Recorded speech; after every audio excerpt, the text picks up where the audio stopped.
రూ. 100 భర్త తీసుకొచ్చి ఇంటికిస్తే కనీసం రూ. 20 దాచడం, ఇంకొక రూ. 20 దాచడానికి ప్రయత్నించడం అన్నటువంటిది ఆంధ్ర మహిళకు ఉన్నటువంటి పొదుపు అలవాటు.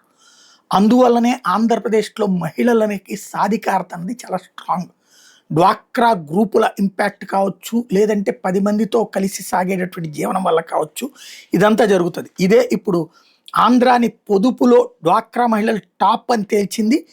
టోటల్‌గా దేశంలోనే హైయెస్ట్‌గా నిలిచారు ఆంధ్ర మహిళలు. 2025 మార్చి 31 నాటికి దేశవ్యాప్తంగా డ్వాక్రా సంఘాల మహిళలు బ్యాంకుల్లో పొదుపు చేసిన మొత్తం 15,917 కోట్లు. ఇది దేశంలోనే నెంబర్ 1. రాష్ట్ర వ్యాప్తంగా 1,23,00,000 మంది మహిళలు డ్వాక్రా సంఘాల్లో సభ్యులుగా ఉన్నారు. మరే రాష్ట్రం, కేంద్రపాలిత ప్రాంతాలు దరిదాపుల్లో కూడా లేవు. దేశవ్యాప్తంగా 2025లో వివిధ అంశాలు పురుషులు మహిళల స్థితిగతుల మీద నివేదికలో ఇది చెప్తున్నారు. అదే సందర్భంలో కుటుంబంలో తీసుకునే నిర్ణయాలు కీలక పాత్ర మహిళలదే అన్నటువంటిది తేలుతోంది. మరోపు ఒక్కో మహిళకి బ్యాంక్ ఖాతాలో సగటున రూ. 33,639 ఉంది.